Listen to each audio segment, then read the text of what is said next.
Good morning. Let's get going thinking about how to write about the setting. So, in plays, it's a bit different to prose and poetry because the audience can see things and you can write about what the audience can see. Maybe the characters can't see it. It doesn't really matter. So, you've got visuals. And I often tell people in section A, the unseen, or Shakespeare, to write about, pretend you've got the sound down and have a think about what the audience is looking at. So think about what atmosphere or mood the choice of set. People's whole job is creating film sets. What atmosphere or mood are they going for? And how does it reflect the character or change what you think about the character? So we'll move on to in the unseen. I think I'm talking about if you should get a play. This is a play, this rather charming picture that my 3-year-old that I haven't got draw. The inner 3-year-old of me drew this. There's a fire, and you actually did. Well, I think you all did this as an unseen, and you've got these characters here on a sofa chatting, and their fiancés, and they're chatting about this guy who's asleep in front of the fire. You see the Z's. They're probably chatting about the fiance's unfortunate mullet. But anyway, that play was that play was Wilm's Boy, and a lot of people didn't mention the asleep boy, who it was all about really, the passivity of it. Maybe if don't sketch it out as beautifully as this, but literally spend a moment either really with your pen on the exam paper or just in your head thinking, what can you see if you're in the audience? And then maybe you wouldn't forget something as big as the victim being asleep. So that's one idea for the unseen. You're not allowed to spend more than, I don't know, 20 seconds thinking, what can they see? Maybe 30 if there's a lot of detail. So, top tips: write in detail about the setting. Don't tell me just where it is, or the examiner just or the setting of the football stadium or something. I want precise details. If it's modern, all the details of it being modern. If it's a really cozy place, how cozy? Give all the details. I'll put shabbiness in there. And that allows you to write about similes, metaphors, images, if you want, not really in drama, because it's just what people can see on stage. But your poet or novelist might well have used imagery to conjure up that setting. You can write about it there. So don't just say the setting of X, really go into detail about it. That's top tip 1. Top tip 2, you can only do that if you're making a relevant point. So if you've got something brilliant to say, I'm going to say this sternly, if you've got something brilliant to say about the setting, but it isn't relevant to the title this time, and you still put it, you'll lose marks.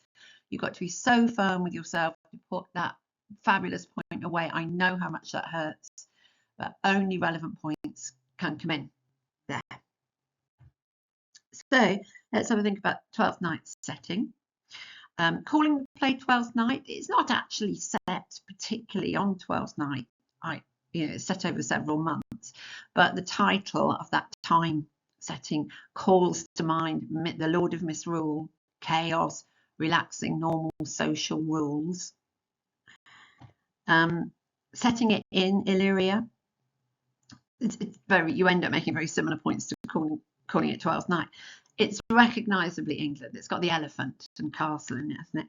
But Illyria brings this fantasy element to it, where there's misrule, chaos, relaxation of social rules, gender, sexuality, class.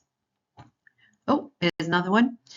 You might write about whether you're at Orsino's court, where he's very much in charge and issuing instructions and flopping about, and Olivia's court, where you've got this scheming uncle. You've got I think I've got to the end. You've got your Sir Andrew character. You might find it a very different place. Oh. So The importance of being earnest. What would you write about for that? You might write about Algernon's London bachelor pad. And you've got the comedy of manners there, the way he talks to Lane, his butler, the way his butler talks to him, his superficial lifestyle. The only other set really is Jack's country estate. You've got the flowers, you're in the garden for the first bit, and then you're in the house. It's not really rural though, is it? It's none of the gardening is proper gardening. She just gets roses from specially cultivated rose bushes for her to get flowers off. It's like pretend lady gardening. Ooh, I don't know if I should have said that. Anyway, so that should really set up the shallow sophistication of London, the true to the soul innocence of the country, but they're all pretty similar. That difference in itself, as Anna has said, that difference in itself becomes trivial. A Doll's House, that's a great one to write about. There's only one set, and you can, the main front room, you can call it a prison. You can write about the doors to the outside, the door slamming at the end. You've got Torvald's study off stage, she doesn't go there. And you write about what's in the set. There's a stove, there's a rocking chair, a piano, there's a small square table, some leather-bound books, bric-a-brac, there's a whatnot, and the impression of this comfort in the very beginning of this comfortably off domestic bliss, not over wealthy, but nice, is how it starts. So that's a gift, Doll's House, if it's relevant. Get those details in. The Kite Runner. So we're off drama now, and we're on to, you can have your action anyway. You can just have two people talking in a room for the whole novel, but you move it around for variety. And the whole point is it's set in Afghanistan because it's historical about Afghanistan. It's trying to explain what's gone on in that country to Westerners. So there's a non-fiction element. It's a fictional novel, but it's trying to explain the real world to people who know nothing about it, apart from the fact they keep bombing it. So there's a lot to say about the differences between Afghanistan and America, and opportunity and machismo, those sorts of things. At the end of the novel, they do merge, and they're not 100% different places. They're all places with people. So you need all your details about that scene at the end, flying the kite in the park that becomes Afghanistan. He set one bit at a football match. Now, that's non-fictional. At football matches, people were executed, killed in a horrific way. That's true. And that's one thing to tell readers.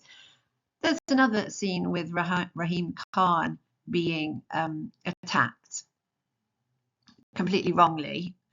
And he's put that at a football match as well. So we've said hopefully before that you're expecting a football match to be leisure and fun, not somewhere where you can be struck by someone over the head with a gun and you can't do anything about it. So the familiarity and the unfamiliarity together. There's a scene looking for Sorab in an orphanage, and you have the description of the orphanage, trying to get Americans to know what life was like under the Taliban. The houses in Wazir Akbar Khan, one is Baba's house and one is the Talibs' headquarters, and you want lots of details. Oh, I've forgotten to put Hassan's house. Well, Hassan's house is in Wazir Akbar Khan, so lots to say about social class and people taking over to make things better, yet it being the same. What else have we got?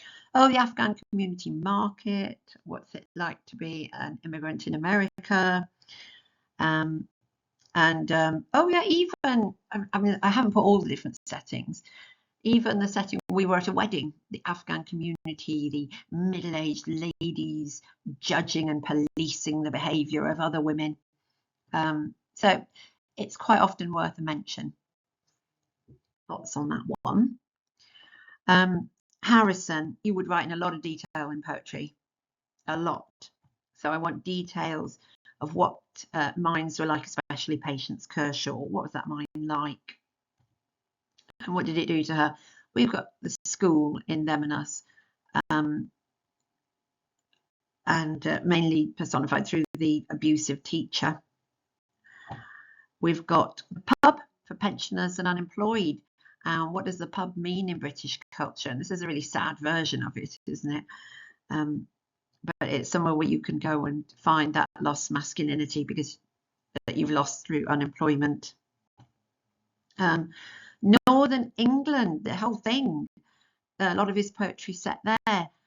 Interestingly, National Trust is set both in Derbyshire and in Cornwall, isn't it?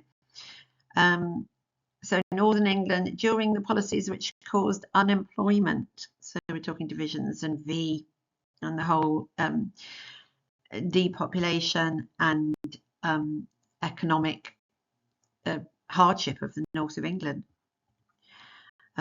We've got one set in a crematorium oven, or maybe just outside the crematorium oven, a bit of both, really. Powerful, lots of detail. Eek. There's one set in a cemetery, and the skinhead himself says it's reading on the graves the jobs they did.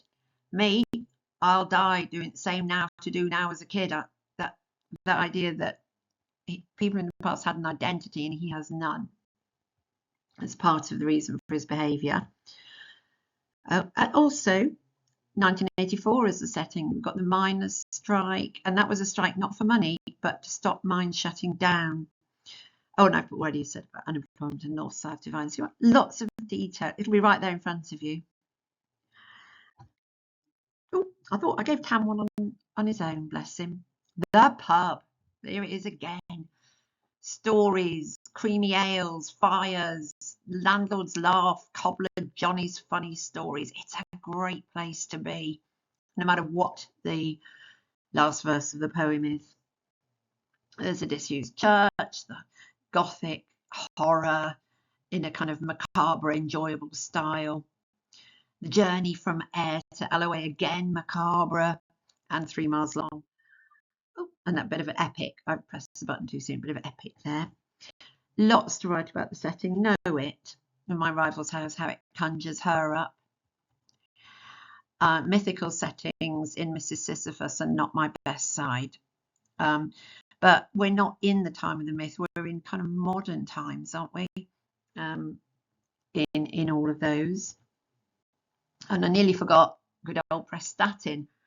Kind of run down, sad, Welsh resort and being sold as something more by advertisers.